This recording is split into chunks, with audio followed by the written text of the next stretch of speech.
We move on to react. Conte has won Manager of the Month for November. With Napoli's really good start to the season up to this point, they find themselves right now first in Serie A, and they've done really well. They have in 6 games they have 4 wins, a draw, 1 loss, 13 points. Napoli has, and it was interesting. It's interesting the start that they had because, well, really the first game of the season was horrible. They had they were defeated by I believe it was Verona. They were defeated by Verona 3-0, comfortably defeated 3-0 by Verona. And then they became, since then, they've strengthened a series of, no, yes, since then, they've strung a series of results with a 3-0 win over Bologna. Bologna team playing Champions League football. They finished in the top four last year. They defeated Parma, got a little bit lucky in that one. Defeated Cagliari,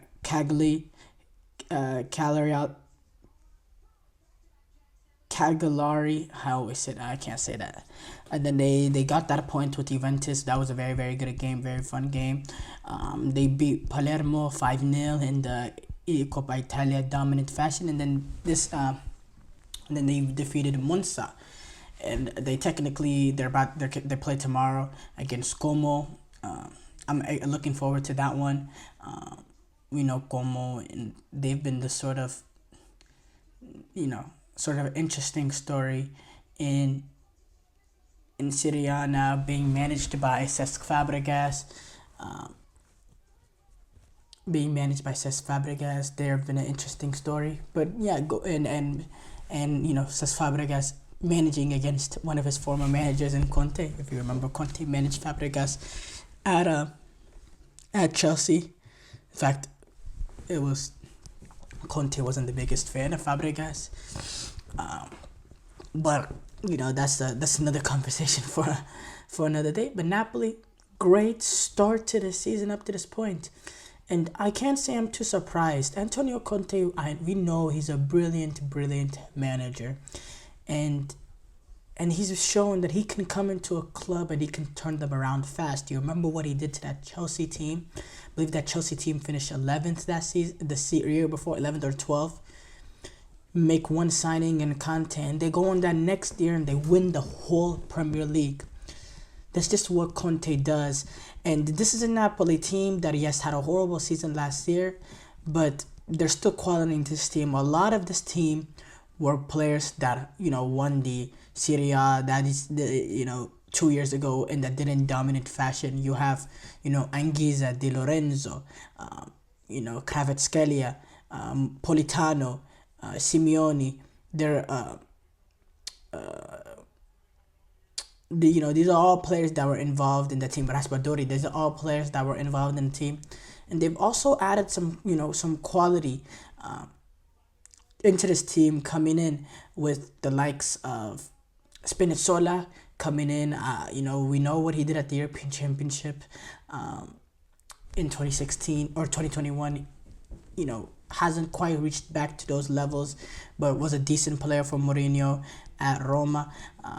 Billy Gilmore, we know the quality of him, and he's starting to ease in more into this team. Scott McTominay, we know what he can provide for the team.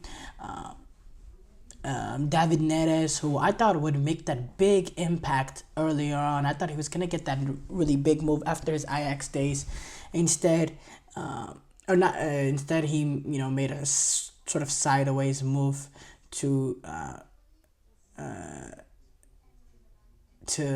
Shakhtar and Benfica, but now he's playing for Napoli. I think he's a good player as well. He was part of that Ajax team that reached the semi-final.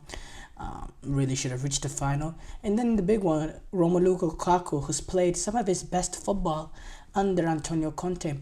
So I think the quality is there with this team. They have some key players that were involved in that 2022 or 2023 Serie A winning team. And then you also have some new players coming in, and the biggest of all, you have that manager. Last season, the biggest issue was, They lost Luciano Spalletti. He decided to take a break from football. He went on to actually become an Italy manager a little bit later on. But you had that manager carousel there. You didn't have the man in there, the man in the dugout that was capable of leading such team. Now you do in Antonio Conte, and this start so far, it reminds me a little bit of what we saw from Chelsea in that. Yes, they won the Premier League that year, but they had earlier in the season, they had that rough loss to Arsenal. Really, really rough loss. I believe they lost 3-0 to Arsenal, and that game was at home as well. And Conte, he was able to recover from that, and, they won the Premier League that year, and they did it in supreme fashion. I have to say, I believe they finished that year with 93 points. They won 30 games that campaign. And they did lose to that Arsenal team early on, but they were able to recover from that and become the team that they became.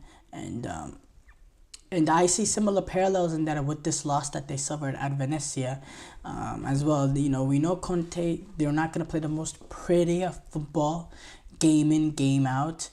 They're not going to play the most pretty of football. They're going to play a very efficient game in an efficient manner. They're not going to dominate the game in terms of possession, but they'll create a lot of opportunities. I like the, him. He's generally been associated with the back five, but he's going with the back four with Napoli so far to start off the season. I'd like to see how long he sticks with the back four. Oliveira, Buongiorno, Rahmani, Di Lorenzo. I think overall solid back four. When does Billy Gilmour start getting more introduced? Billy Gilmour is a player with some technical quality in midfield that gives you a little bit difference than playing, Stanislav Lobotka and Anguissa. Those two, Billy Gilmour gives you a little bit of a different element than them. As a player in midfield, he's very, very gifted. He can be a very good connector. He can play in those tight spaces in midfield to get you out of positions and get players and spread balls into players and allow them to take advantage of space. He has that ability in midfield. He can he will receive the ball and he'll play with confidence. He'll be able to control it in tight midfield congested spaces. I've seen him do really quick half turns to find space where he can release a ball and play in someone on a counterattack situation. He's a really good midfielder to play in there. He's had some big performance also at the elite level. So he's not, going, to the European Championship, multiple European Championship. He's not a player that's afraid of the moments. Even as a young boy playing in Euro 2021, he played at Wembley. And he played a really, really good game. He was the best player in that midfield playing against England, the England national team. We know the quality of players that they have. So I'd like to see him get more settled. But overall, I've been really impressed. And I expected Napoli to make a big improvement because of Conte coming in. I do. I expected this, and I think it's only going to continue. Definitely think this is a team. Don't know if they will be battling for the title. I think they'll be up there, but with the likes of Inter Milan, that is a little bit of a difficult to battle there. But I do think they'll be in and around it at the end for sure.